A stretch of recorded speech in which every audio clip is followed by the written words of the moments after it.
Good morning everyone, आप सभी का बहुत बहुत स्वागत है इस चैनल में जिसका नाम है संजीव सर फिजिक्स। आज हम सब करने वाले हैं तीन इंपॉर्टेंट डेरिवेशन, तीन इंपॉर्टेंट टॉपिक को कवर करने वाले हैं। पहला है relation between drift velocity and electric current, दूसरा है ओम्स लॉ, तीसरा है ohms law using first principal. Video शुरू करने से पहले एक रिक्वेस्ट है, ये आपको कौन सा चैप्टर है? Current electricity. करंट इलेक्ट्रिसिटी का ये पार्ट 2 है, ठीक है। पार्ट 1 का वीडियो अपलोड किया जा चुका है, लिंक डिस्क्रिप्शन में दिया जा रहा है। अगर आपने पार्ट 1 नहीं देखा तो आप पहले पार्ट 1 को देख लें ताकि आपका कॉन्सेप्ट पूरी तरह से क्लियर हो सके। तो चलिए शुरू करते हैं आज का वीडियो।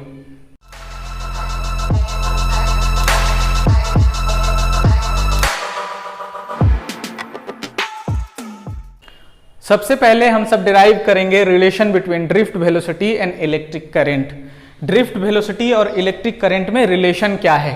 तो लास्ट डेरिवेशन आपको याद होगा, लास्ट डेरिवेशन में ड्रिफ्ट वेलोसिटी का एक्सप्रेशन आपको बताया गया था।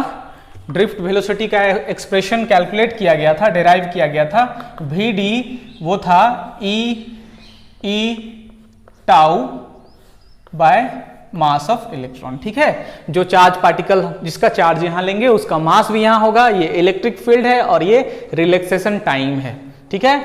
तो ड्रिफ्ट वेलोसिटी और इलेक्ट्रिक करंट में रिलेशन हम सबको डिराइव करना है। उसके लिए हम सब कंसीडर करेंगे एक कंडक्टर जिसका लेंथ है L। ये कोई कंडक्टर है जिसका लेंथ L है, किसी पोटेंशियल डिफरेंस V से कनेक्ट है, किसी पोटेंशियल डिफरेंस V से कनेक्ट है। ये इसका पोटेंशियल डिफरेंस है, ये इसका लेंथ है। लेंथ यहाँ लिखना अच्छा होगा। और इस डायरेक्शन में आपका क्या है? पॉजिटिव है, ये नेगेटिव है। तो इलेक्ट्रिक फील्ड का डायरेक्शन आपका हो गया, इलेक्ट्रिक फील्ड का डायरेक्शन ये हो गया। इसमें हम सब पिछले डेरिवेशन में देखे थे कि नेगेटिवली चार्ज इलेक्ट्रॉन कौन से डायरेक्शन में ड्रिफ्ट करते हैं? Opposite to electric field, opposite to electric field. तो इसका वेक्टर फॉर्म जब हम लोग लिए थे तो वेक्टर फॉर्म कुछ ऐसा आया था, minus E vector tau upon M E. यहाँ नेगेटिव सिंबल बता रहा था कि ड्रिफ्ट वेलोसिटी और इलेक्ट्रिक करंट का डायरेक्शन जो होगा वो अपोजिट होगा, ठीक है। तो यहाँ हम सब कंसिडर कर लिए हैं कोई कंडक्टर जिसका area of cross section A है, area of cross section A. दूसरा, इसमें इलेक्ट्रिक फील्ड E अप्लाई है इस डायरेक्शन में। तो चार्ज पार्टिकल, इलेक्ट्रॉन जो होंगे नेगेटिवली चार्ज पार्टिकल, उनका डायरेक्शन ये होगा। पोटेंशियल डिफरेंस भी अप्लाइड है। तो यहां हम सबको कुछ पहले लिखना होगा। Let us consider a conductor of length L and area of cross section A V be the applied potential difference. So there must be an electric field. So there must be an electric field in the direction opposite to drift velocity। Drift velocity के opposite में electric field है, electric field इधर, drift velocity इधर। आपको ये पहले से पता है कि करंट का डायरेक्शन, कन्वेंशनल डायरेक्शन जो है करंट का, वो कौन सा होता है? Positive to negative. ये आपका करंट का डायरेक्शन होता है, ठीक है। Conventional direction of current, conventional direction of current, यहां I, ठीक है, is from positive terminal to negative terminal of the cell। Electric field कैसे अप्लाई किया जाता है? जस्ट आप इलेक्ट्रिक पोटेंशियल अप्लाई करते हैं। इलेक्ट्रिक पोटेंशियल जैसे आप अप्लाई करेंगे तो इलेक्ट्रिक फील्ड भी ऑटोमेटिक सेट हो जाता है, क्योंकि हमारे पास जो रिलेशन है वो E = V/L है। यही होता है इलेक्ट्रिक फील्ड और इलेक्ट्रिक पोटेंशियल में रिलेशन। ये आया कहां से? ये आपका आया है E = -dV/dr से। तो मैग्नीट्यूड जब लेंगे तो माइनस हम सब नहीं लेंगे, और dV के जगह में पूरा पोटेंशियल भी यहां आपको बताया गया है, पूरा पोटेंशियल भी बताया गया है, और dr के जगह में लेंथ लिया गया है। ठीक है, सो ये हो गया आपका डायग्राम, ये हो गया उसका एक्सप्लेनेशन। यहां हम सब शुरू करना है कि इस कंडक्टर में कितना फ्री इलेक्ट्रॉन्स होंगे। So let n be the number of free electrons, क्योंकि फ्री इलेक्ट्रॉन्स ही चार्ज कैरियर होंगे। यहां चार्ज कैरियर की बात की जा रही है, चार्ज कैरियर और चार्ज है ना, चार्ज कैरियर।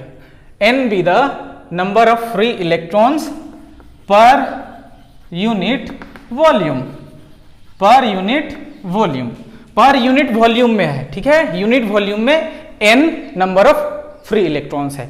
तो फ्री इलेक्ट्रॉन्स हम सब अगर लिखना चाहें तो क्या लिखेंगे? फ्री इलेक्ट्रॉन लिखने के लिए free electrons, number of free electrons अगर हम सबको निकालना हो, नंबर ऑफ फ्री इलेक्ट्रॉन्स निकालना हो, तब क्या करेंगे? नंबर ऑफ फ्री इलेक्ट्रॉन्स आप लिखेंगे n into volume of wire और कंडक्टर। ठीक है, ऐसा इसलिए क्योंकि n यहां आप कंसिडर कर चुके हैं free electrons per unit volume. ठीक है, तो पर यूनिट वॉल्यूम में n जो है वो n/v है, पर यूनिट वॉल्यूम में है। तो यहां आपको निकालना है नंबर, तो वॉल्यूम से मल्टीप्लाई करना होगा, तब तो ये कैंसिल होगा, तब डायमेंशन से आपको number of free electrons n निकल जाएगा। ठीक है, सो यहां नंबर ऑफ फ्री इलेक्ट्रॉन्स को क्या करना होगा? n into volume of the wire. अब यहां वॉल्यूम ऑफ द वायर क्या होगा? वॉल्यूम ऑफ द वायर जो कंडक्टर कनेक्ट है, वॉल्यूम ऑफ द वायर या कंडक्टर जो हम सब कंसिडर किए हैं, कंडक्टर जिसका लेंथ L है ना। तो वॉल्यूम क्या होता है? एरिया ऑफ क्रॉस सेक्शन पता है ना, एरिया ऑफ क्रॉस सेक्शन पता है। So volume, capital V volume क्या हो जाएगा? वॉल्यूम आपका होगा एरिया इंटू लेंथ। इस तरीके से वॉल्यूम लिखा जाता है। एरिया और लेंथ को मल्टीप्लाई कर देने से आपको क्या मिल जाता है? वॉल्यूम। वॉल्यूम क्या होता है? L into B into H. ठीक है, तो डायमेंशनली L इंटू बी आपको एरिया देगा, और H के जगह में हम सब लेंगे लेंथ। ठीक है, सो ये वॉल्यूम ऑफ द वायर क्या हो जाएगा? वॉल्यूम हो जाएगा A इंटू L। ठीक है, area into length of the wire. So number of free electrons क्या हो जाएगा इसमें? नंबर ऑफ फ्री इलेक्ट्रॉन्स यहां हो जाएगा, नंबर ऑफ फ्री इलेक्ट्रॉन्स हो जाएगा n इंटू वॉल्यूम के जगह में AL। ठीक है, ये हो गया नंबर ऑफ फ्री इलेक्ट्रॉन्स। मतलब नंबर ऑफ फ्री इलेक्ट्रॉन्स हमको निकालना हो तो n इंटू वॉल्यूम करना होगा। अब क्या करना है? हम सबको पता है क्वांटाइजेशन ऑफ इलेक्ट्रिक चार्ज से, क्वांटाइजेशन ऑफ इलेक्ट्रिक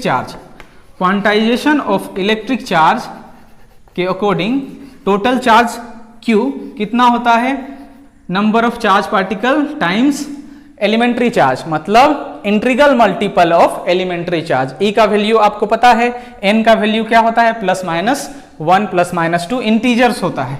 n जो है वो +-1 +-2 +-3 ऐसे, प्लस में रहेगा तो प्रोटॉन्स पॉजिटिवली चार्ज शो करेगा, माइनस में रहेगा तो इलेक्ट्रॉन शो करता है। ठीक है, लेकिन मैग्नीट्यूड जब हम लोग लेते हैं तब बस सिंपल ऐसे कैलकुलेट कर लेते हैं, प्लस माइनस नहीं लेते हैं। ई क्या वैल्यू क्या है? ई है आपका एलिमेंट्री चार्ज 1.6 × 10⁻⁻19 कूलम। अब आपको क्या करना है? क्यू के जगह में एन जो है, एन के जगह में हम सबको लिख देना है नंबर ऑफ फ्री इलेक्ट्रॉन्स। तो ये हो जाएगा एन इंटू AL, और ये E तो ऑलरेडी था। ठीक है, सो Q के जगह में हम सबको मिल जाएगा NaLE। ठीक है, ये इसको आप अलग से लिख सकते हैं, ये आपका इतना आपका n है, ठीक है। n मतलब नंबर ऑफ फ्री इलेक्ट्रॉन्स। यहाँ नोटेशन अलग होना चाहिए था, यहाँ एक ही नोटेशन दे दिया गया है, उससे फर्क नहीं पड़ता है। यहाँ लिख दिया गया है नंबर ऑफ फ्री इलेक्ट्रॉन्स, ठीक है। और ये भी नंबर ऑफ फ्री इलेक्ट्रॉन्स ही होता है, चार्ज कैरियर होता है, ठीक है। सो n इंटू एल इंटू ई, ये हो गया। अब हम सबको सिर्फ करंट निकालने के लिए क्या चाहिए होता है? करंट निकालने के लिए चाहिए होता है चार्ज और टाइम, चार्ज और टाइम। सो हम सब कैलकुलेट चार्ज कर चुके हैं। टाइम के लिए क्या होगा?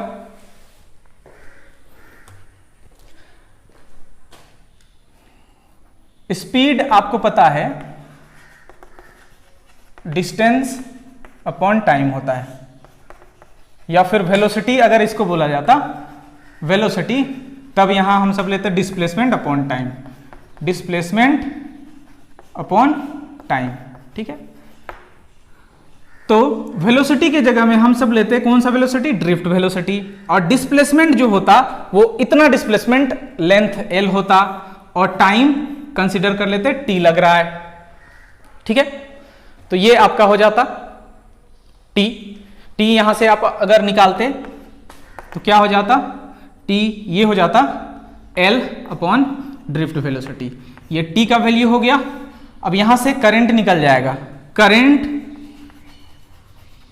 Through the wire, through the wire, wire से कितना करंट फ्लो करेगा? तो current I is equals to, हम सबको पता है Q बाय टी, ठीक है। Q के जगह में क्या? N, ये वाला A L E, और T के जगह में इस वैल्यू को रखना है L बाय VD, ठीक है। सो I हो जाएगा N A L E VD L, L cancel हो गया। सो करंट का वैल्यू हम सबको मिल गया, करंट का value N A L cancel हो गया, E VD। इसको आप सब स्टैंडर्ड फॉर्म में लिखते हैं I equals to N E A VD। ये रिलेशन है करंट और ड्रिफ्ट वेलोसिटी में, है ना। ये रिलेशन क्या है? I करंट है, VD क्या है? ड्रिफ्ट वेलोसिटी है। सो ये है relation between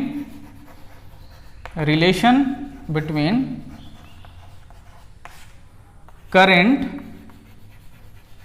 and drift velocity. एक रिलेशन तो ये हो गया। दूसरा रिलेशन हम सब ले सकते हैं, VD का रिलेशन यहां इंट्रोड्यूस करके निकाल सकते हैं। आप इसको नोट कर लें, इधर मेरे ख्याल से इसको मिटा देना चाहिए।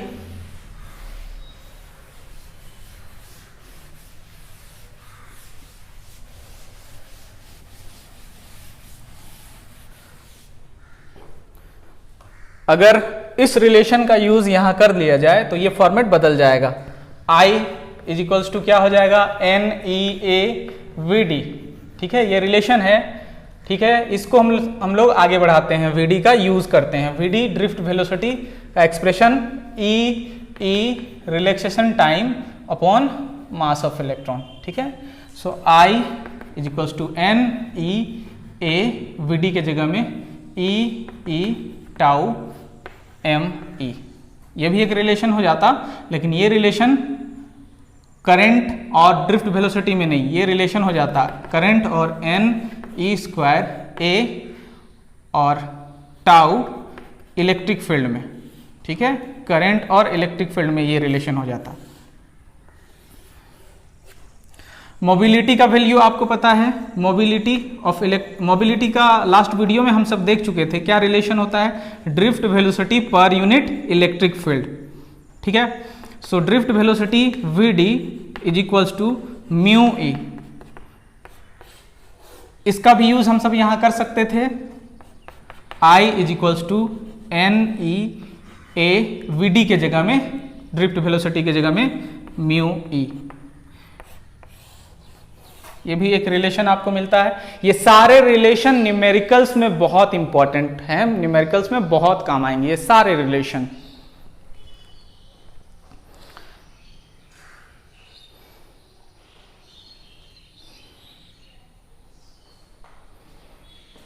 सो आई होप कि ये डेरिवेशन आपको क्लियर हो गया होगा, relation between drift velocity and electric current.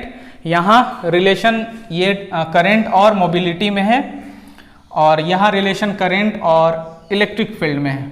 ठीक है,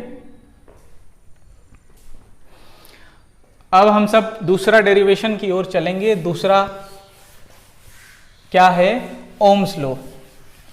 ओम्स लॉ बहुत ही इंपॉर्टेंट टॉपिक है। इलेक्ट्रिसिटी का सबसे इंपॉर्टेंट टॉपिक ओम्स लॉ है, क्योंकि इसके बिना हम सब रिलेशन नहीं बता सकते पोटेंशियल डिफरेंस और करंट में।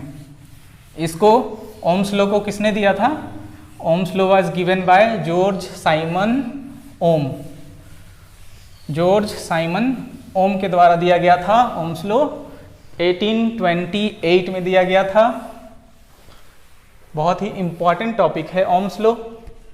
क्लास 10th में आपने पढ़ा होगा ओम्स लॉ।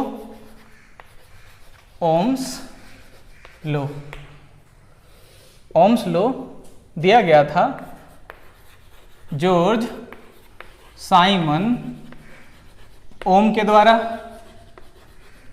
ठीक है, कब दिया गया था? 1828 में।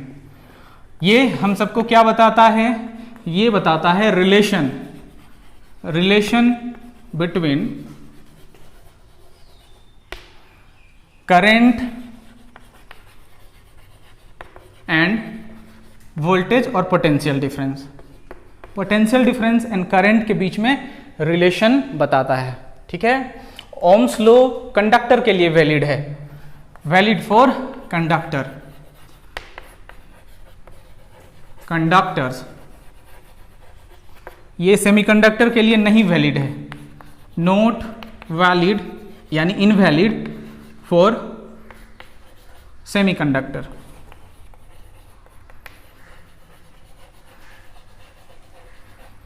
ये वैलिड है कांस्टेंट टेम्परेचर पर, valid eight constant temperature.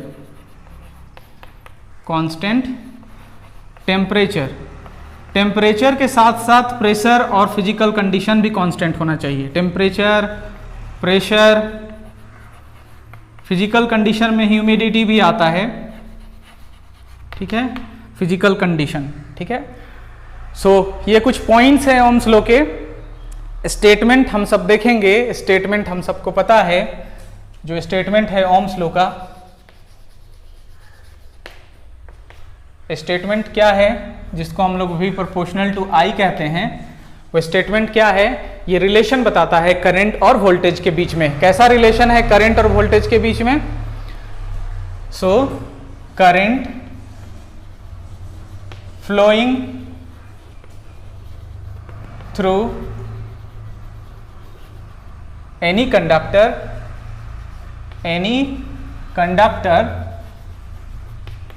is directly proportional to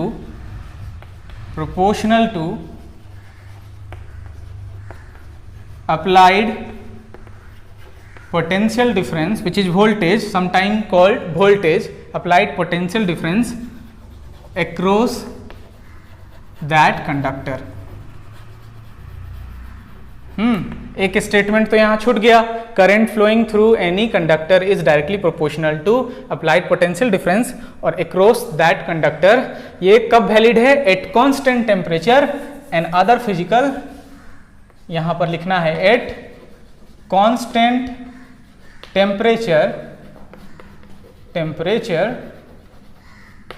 eight constant temperature and other physical condition, other physical condition. ठीक है, at constant temperature and other physical condition current flowing through any conductor is directly proportional to applied potential difference across that conductor और applied potential difference across it. ठीक है, यहां आपको ध्यान रखना है कांस्टेंट अदर फिजिकल कंडीशन क्या? तो प्रेशर हो सकता है, ह्यूमिडिटी हो सकता है, और भी बहुत कुछ हो सकता है जो फिजिकल कंडीशन है। So V proportional to I। ठीक है, मेरे ख्याल से ये क्लियर है, आपको कंफ्यूजिंग नहीं होगा। At constant temperature and other physical condition current flowing through any conductor is directly proportional to applied potential difference across that conductor. ठीक है ना, कहने का मतलब एक सर्किट ड्रॉ करते हैं हम सब। यहां एक सर्किट ड्रॉ किया जा रहा है, आपने यहां सेल कनेक्ट किया हुआ है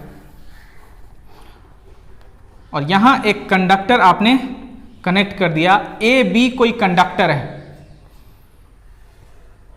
आप की देंगे, शुरुआत में ओपन बाद में क्लोज इसको कर देंगे, क्लोज कर देंगे की सेल।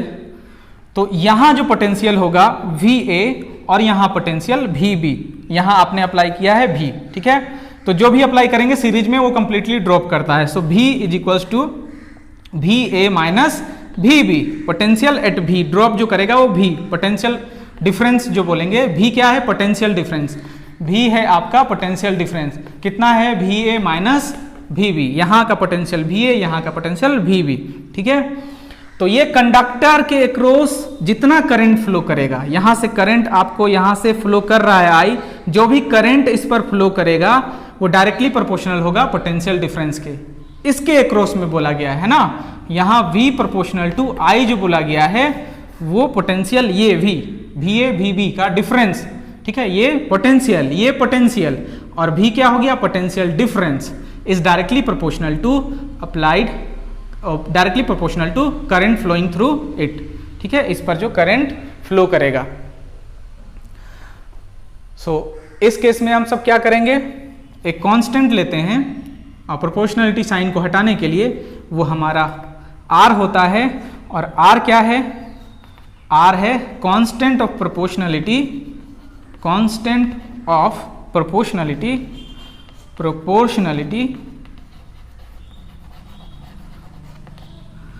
और यही आपका रेजिस्टेंस, ये किसी खास लेंथ के लिए वैल्यू कांस्टेंट होता है, इसका नाम है रेजिस्टेंस। ठीक है, यहां एक क्वांटिटी कांस्टेंट होगा, इस कंडक्टर का एक क्वांटिटी कांस्टेंट होगा जिसका नाम होगा रेजिस्टेंस।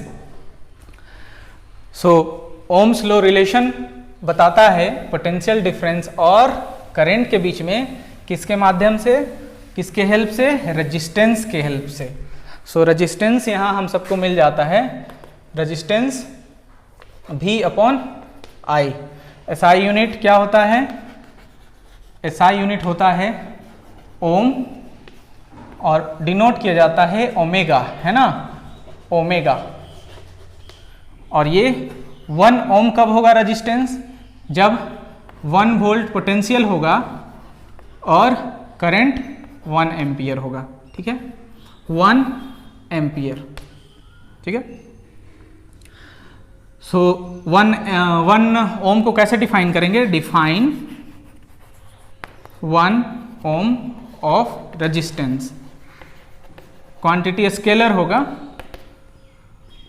डायमेंशन इसका देखेंगे, define 1 ohm of resistance. So resistance of a conductor, resistance 1 ohm तब होगा जब potential difference 1 volt, current 1 ampere हो। Resistance of a conductor is said to be 1 ohm if 1 ampere of current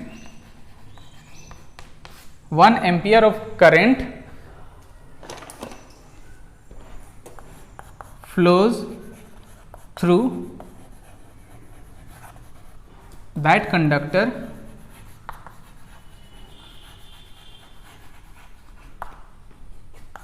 when potential difference is 1 volt applied। जब उस conductor में potential difference 1 volt apply कर दिया जाए तो अगर करंट 1 एम्पियर का फ्लो होने लगे तो इस वायर का रेजिस्टेंस क्या बोला जाएगा, 1 ओम है। ठीक है, 1 ओम है। इसका डायमेंशन निकालना होगा।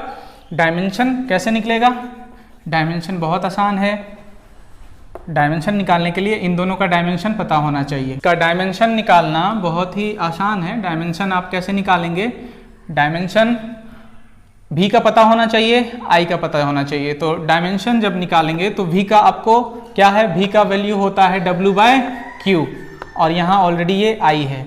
सो w/q और i को क्या लिखते, i को क्या लिखते, i को लिखते हम i ही लिखते, q को बदल देते क्योंकि डायमेंशन आपको i का पता है, q का नहीं पता है। ये वर्क डन है तो वर्क डन तो एनर्जी का हो जाएगा। q के जगह में क्या लिख सकते हैं, i होता है q/t, तो q के जगह में it लिख सकते हैं। सो ये it और ये i, सो i²t, ठीक है, i²t। इसका क्या होता है, mL2t-2, mL2t-2 होता है इसका, और i का तो हम सब i ही लेते हैं, i² और t का t हो जाएगा, ठीक है। तब क्या हो जाएगा डायमेंशन, इसको बस सॉल्व कर देना है, आपका डायमेंशन निकल जाएगा। ये हो जाएगा m² L² t क्या हो जाएगा -3, और करंट का या तो आप I लिख सकते हैं या तो आप A लिख सकते हैं, ठीक है। एम्पियर से A आता है, I भी लिखा जाता है कई बार, हम लोग A लेकर चल रहे हैं, सो A लेकर चलेंगे यहाँ, सो A-2। हम लोग शुरू से करंट के लिए A लेकर चल रहे हैं, कहीं कहीं I भी रहता है, I भी पॉसिबल है। SC वर्मा में I आपको करके दिया रहता है, बाकी सब बुक में A करके दिया रहता है, तो कोई दिक्कत नहीं है उससे, हम लोग कोई भी ले सकते हैं। सो यहाँ ये ओम्स लॉ हो गया, इसका एक्सपेरिमेंटल वेरिफिकेशन हम सब करते हैं कि एक्सपेरिमेंटल वेरिफिकेशन कैसे होगा। इसका एक्सपेरिमेंट भी आपको करना है, क्लास 10th में भी करना होता है, क्लास 12 में भी। आई होप कि आपने क्लास 10th में एक्सपेरिमेंट किया होगा, और अगर नहीं किया है तो अभी आप इस बोर्ड पर पूरा एक्सपेरिमेंट को परफॉर्म करेंगे और आपको क्लियर हो जाएगा।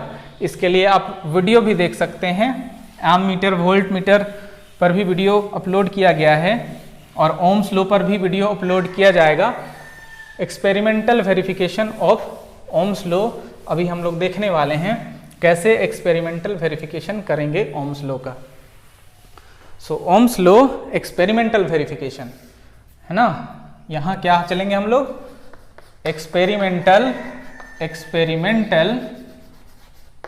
Experimental verification.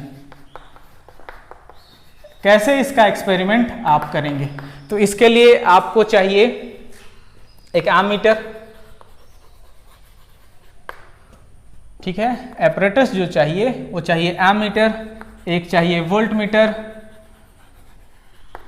तीसरा चाहिए की, चौथा चाहिए cell.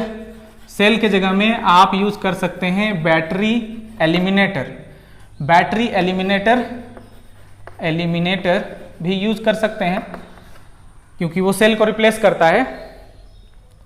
Battery eliminator, conducting wire और एक चाहिए रियोस्टेट। रियोस्टेट क्या होता है, देखिए रेजिस्टेंस जो होता है, अगले वीडियो में हम सब रेजिस्टेंस के बारे में और बात करेंगे, फैक्टर के बारे में बात करेंगे। यहाँ थोड़ा समझने के लिए जरूरी है, रेजिस्टेंस दो तरह का होता है या रजिस्टर दो तरह का होता है। रजिस्टर एक डिवाइस है, रेजिस्टेंस प्रॉपर्टी है ना।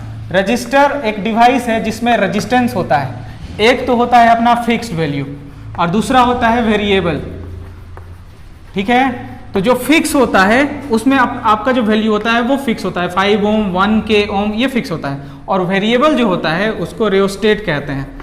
रियोस्टेट से हम सब रेजिस्टेंस को वेरी कर सकते हैं, जिसके कारण करंट भी वेरी कर जाता है।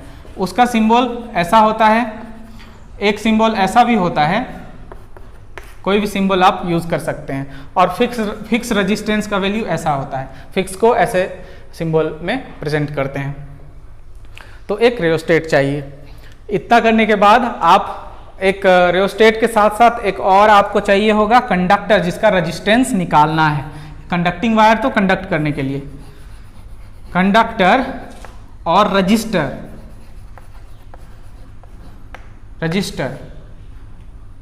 whose resistance is to be calculated। ठीक है, इसके लिए क्या करेंगे, फिर आप एक सर्किट में आप इसको कनेक्ट करेंगे। बहुत ही सिंपल सा सर्किट है। आममीटर को कैसे कनेक्ट किया जाता है, वोल्ट मीटर को कैसे कनेक्ट किया जाता है, इस पर भी वीडियो आपको अपलोड किया गया है। आप आममीटर और वोल्ट मीटर का वीडियो देख सकते हैं, लिंक डिस्क्रिप्शन में दे दिया जाएगा। इसमें आपको क्या करना है, एक बैटरी एलिमिनेटर या सेल और बैटरी कुछ भी आप ले सकते हैं, यहाँ पर सेल बैटरी या बैटरी एलिमिनेटर। ठीक है, और इसमें आपको कनेक्ट कर देना है इस कंडक्टर को या रजिस्टर को जिसका रेजिस्टेंस निकालना है। कंसीडर करते हैं ए है, और यहां आप कनेक्ट करेंगे एक वोल्ट मीटर को। वोल्ट मीटर को इसलिए कनेक्ट करेंगे पैरेलल में, क्योंकि वोल्ट मीटर को पैरेलल में कनेक्ट किया जाता है और उसको सीरीज में आप कनेक्ट नहीं कर सकते हैं। वोल्ट मीटर एक हाई रेजिस्टेंस डिवाइस है, पॉजिटिव टर्मिनल नेगेटिव टर्मिनल। ठीक है, वोल्ट मीटर एक हाई रेजिस्टेंस डिवाइस है और एम मीटर एक लो रेजिस्टेंस डिवाइस है। ये रियोस्टेट होगा और यहां आप कनेक्ट करेंगे, की कनेक्ट कर सकते हैं, ये की है, ये रियोस्टेट है, रियोस्टेट, और ये एम मीटर है, ये आपका वोल्ट मीटर है, ये कंडक्टर है, ए बी एक कंडक्टर है। कंडक्टर के जगह में आप यूज कर सकते हैं रजिस्टर या रजिस्टर, जिसका रेजिस्टेंस कितना है, जिसका रेजिस्टेंस है कंसीडर करते हैं हम लोग आर है।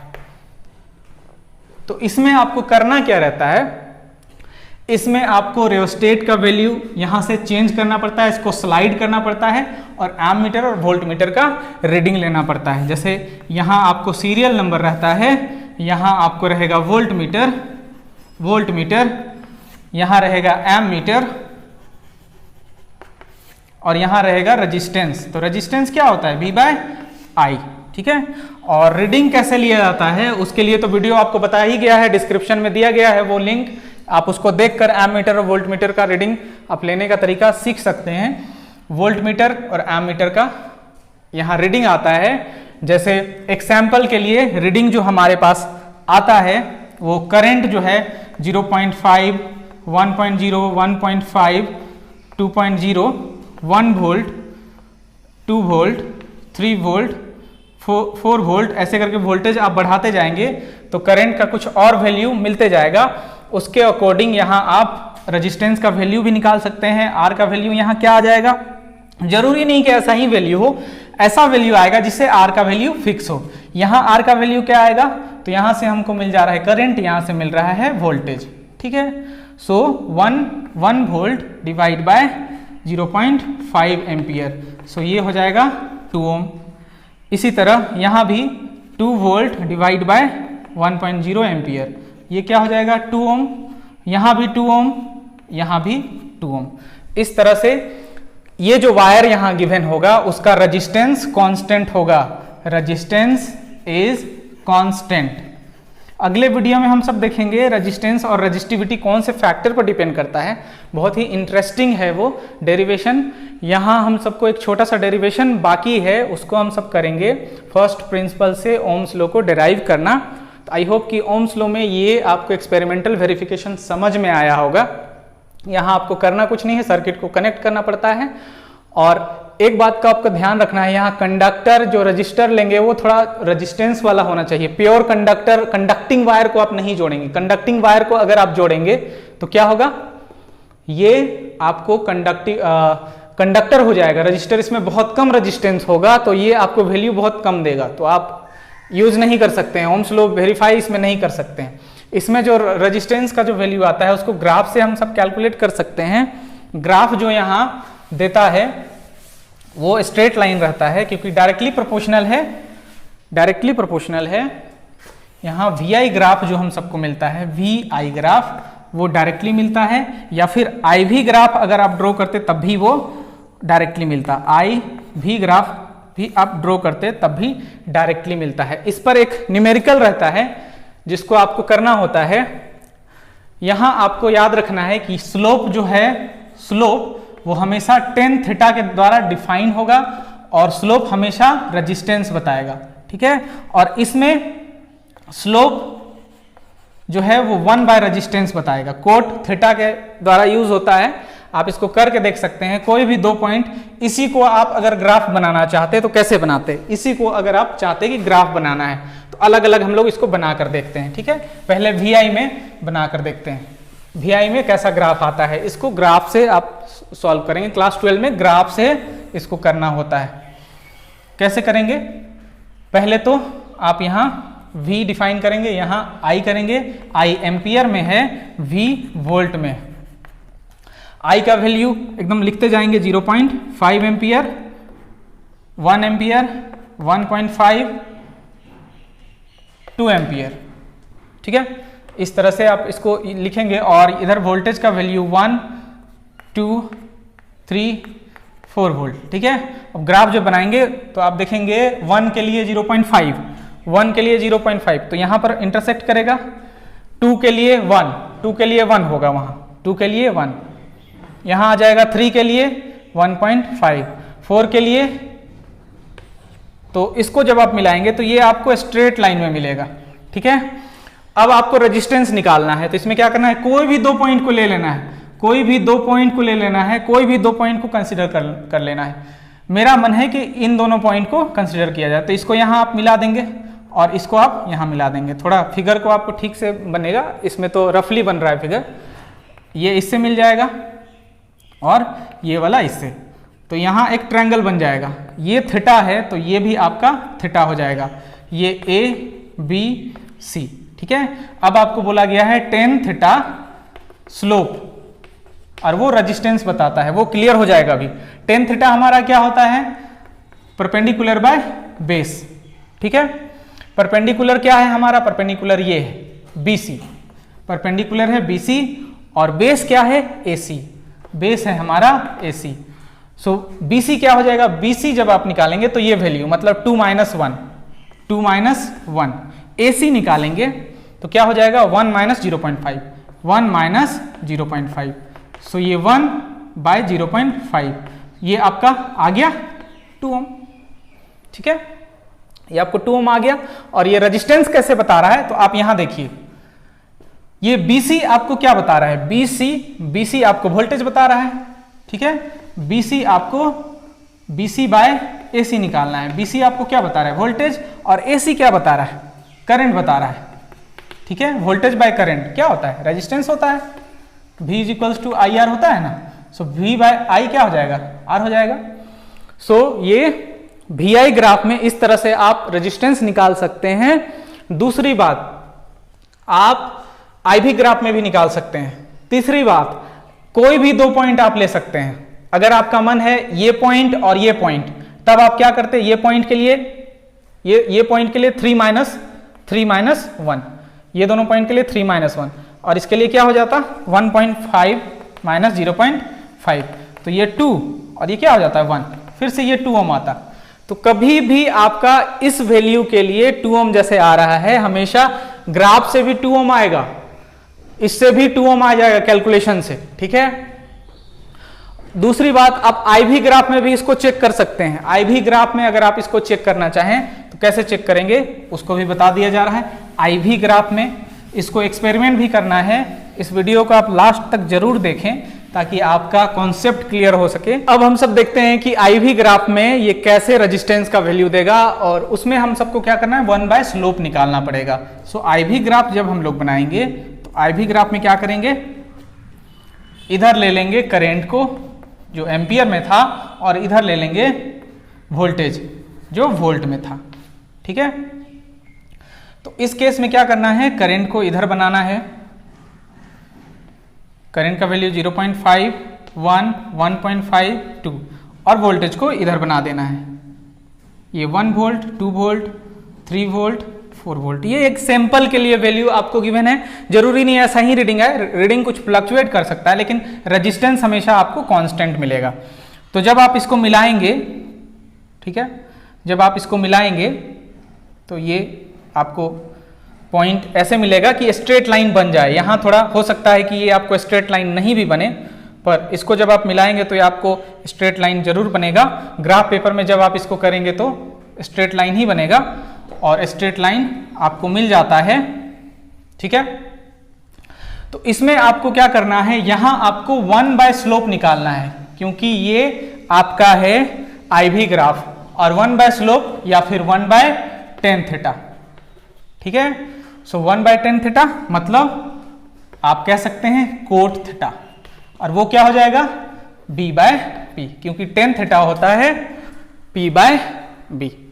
इस केस में भी आप क्या करेंगे, कोई भी दो वैल्यू को आप ले सकते हैं, आप चाहें तो इसको ले सकते हैं, इन दोनों को ले सकते हैं, तो इसमें भी आपको बन जाएगा एक ट्रायंगल, ठीक है। आप इनको भी ले सकते हैं, इनको भी ले सकते हैं, कोई भी वैल्यू ले सकते हैं। ये हो गया A, ये B, ये C, ये थीटा अगर है तो ये भी आपका थीटा हो जाएगा।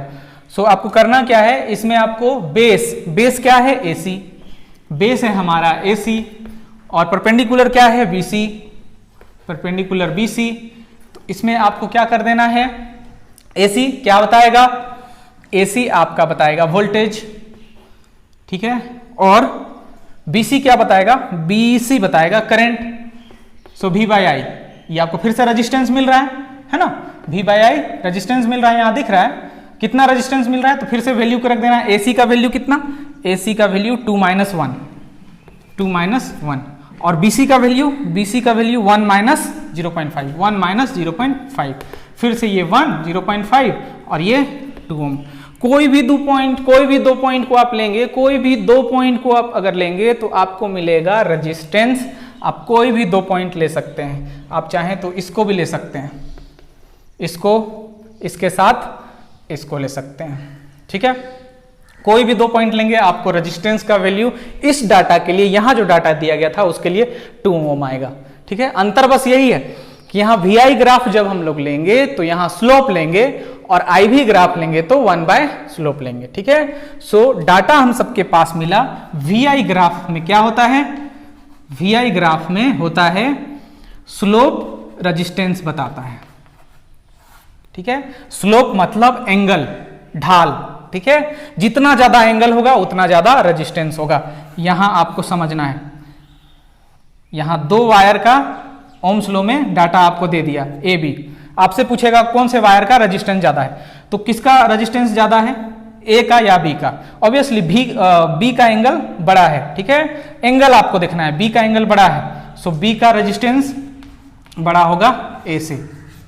वहीं यहां अगर दे दिया जाए IV ग्राफ में, तो IV ग्राफ में क्या होता है, स्लोप जो है रेजिस्टेंस के इन्वर्सली प्रोपोर्शनल होता है। इन्वर्सली मतलब जितना कम स्लोप होगा उतना ज्यादा रेजिस्टेंस होगा। अगर इसमें 2 कंडक्टर का वैल्यू दे दिया गया, ऐसा दे दिया गया, ठीक है, A B, आपसे पूछा जाए कौन से कंडक्टर का रेजिस्टेंस ज्यादा है, क्योंकि ये स्लोप तो आपको रेजिस्टेंस ही देगा अल्टीमेट, है ना। इसमें आपको कौन सा कंडक्टर का रेजिस्टेंस ज्यादा है, तो आपको आंसर करना है B का, क्योंकि जिसका स्लोप कम रहेगा उसका रेजिस्टेंस ज्यादा होगा, ठीक है। इसको उल्टा भी हम सब कर सकते थे, जिसका स्लोप कम रहेगा उसका रेजिस्टेंस ज्यादा रहेगा। वहीं यहां क्या करना है, जिसका स्लोप ज्यादा रहेगा उसका रेजिस्टेंस ज्यादा होगा, जिसका स्लोप ज्यादा होगा उसका रेजिस्टेंस ज्यादा। यहां slope directly proportional to resistance होता है, वहां slope inversely proportional to resistance होता है। तो आपको इस तरह से वैल्यू दे दिया जाए तो आप निकाल सकते हैं। यहां आपको VI ग्राफ दे दिया, एक वायर, दूसरा वायर, तीसरा वायर, इसका रेजिस्टेंस R1, इसका रेजिस्टेंस R2, इसका रेजिस्टेंस R3 दे दिया। तब आप क्या करेंगे, आपको पूछा जाएगा कौन सा वायर का रेजिस्टेंस ज्यादा है, तो VI में सबसे ज्यादा जो बड़ा होगा उसका रेजिस्टेंस सबसे ज्यादा होगा, R3 उससे छोटा R2 उससे छोटा R1, ठीक है। यही अगर इस ग्राफ के लिए दे दिया होता, IV के लिए दे दिया होता, तब आप क्या करते, IV के लिए इस तरह से दिया होता, पहला वायर, दूसरा वायर, तीसरा वायर, ये R1 दे दिया, ये R2 दे दिया और ये R3 और ये आपको IV दे दिया। तो IV में उल्टा देखना है, यहाँ आपको बताया गया IV में उल्टा देखना है, ठीक है। जो सबसे कम होगा स्लोप उसका रेजिस्टेंस सबसे ज्यादा। तो यहाँ R1 का स्लोप सबसे कम है इसलिए R1 सबसे ज्यादा, उससे छोटा और सबसे छोटा R3, ठीक है। सो ये क्वेश्चन पूछा जाता है, इसको आपको याद कर लेना चाहिए। आप इसको लिख सकते हैं, बहुत ही इंपॉर्टेंट टॉपिक है, बहुत ही इंपॉर्टेंट न्यूमेरिकल है। धीरे धीरे हम सब फर्स्ट प्रिंसिपल में हम सब जा रहे हैं। एक छोटा सा डेरिवेशन है फर्स्ट प्रिंसिपल का, Ohm's law using first principle. So VI graph में स्लोप डायरेक्टली होता है और IV ग्राफ में स्लोप इनवर्सली होता है, और स्लोप आपको रेजिस्टेंस बताता है, ये बात क्लियर है। स्लोप जितना ज्यादा होगा रेजिस्टेंस उतना ज्यादा कौन से केस में होगा? VI ग्राफ में। स्लोप जितना ज्यादा होगा रेजिस्टेंस उतना कम होगा कौन से ग्राफ में होगा? IV ग्राफ में। और अगर कभी कंफ्यूज हो गए, कभी कंफ्यूज कर गए तो VI ग्राफ ड्रॉ कीजिए, स्लोप निकाल के देख लीजिए क्या मिल रहा है, उसके अकॉर्डिंग आप कर सकते हैं। हम सब देखते हैं ohms law using first principal, ये बहुत ही इंपॉर्टेंट है। यूजिंग फर्स्ट प्रिंसिपल, बहुत छोटा सा डेरिवेशन है, 2-4 लाइन का डेरिवेशन है, ये 5 मिनट में सलट जाएगा। उसके बाद हम सब अपना वीडियो एंड करेंगे, अपना क्लास एंड करेंगे। ड्रिफ्ट वेलोसिटी का आपको एक्सप्रेशन पता है, ई टाउ बाय मास, जिसका चार्ज यहाँ लेंगे उसका मास, इलेक्ट्रॉन होगा तो इलेक्ट्रॉन का, ठीक है।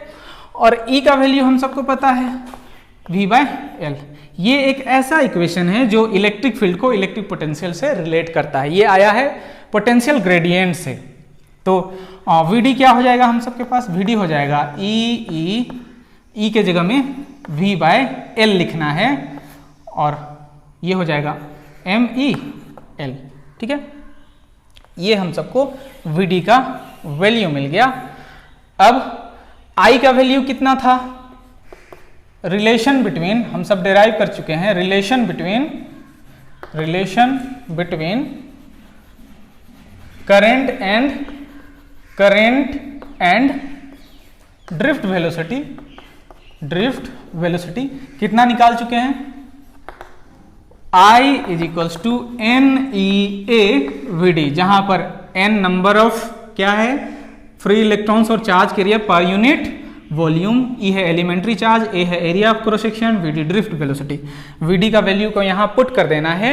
सो I का वैल्यू हम सबको मिल जाएगा NEA और VD का वैल्यू EV टाउ MEL।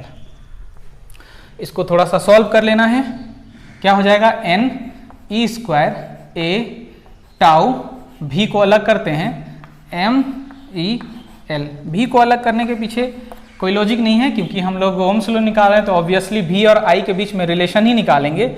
सो यहाँ से V = क्या हो जाता? V/I हम लोग निकालना चाहते हैं, या फिर यहाँ पहले निकाल लीजिए I/V।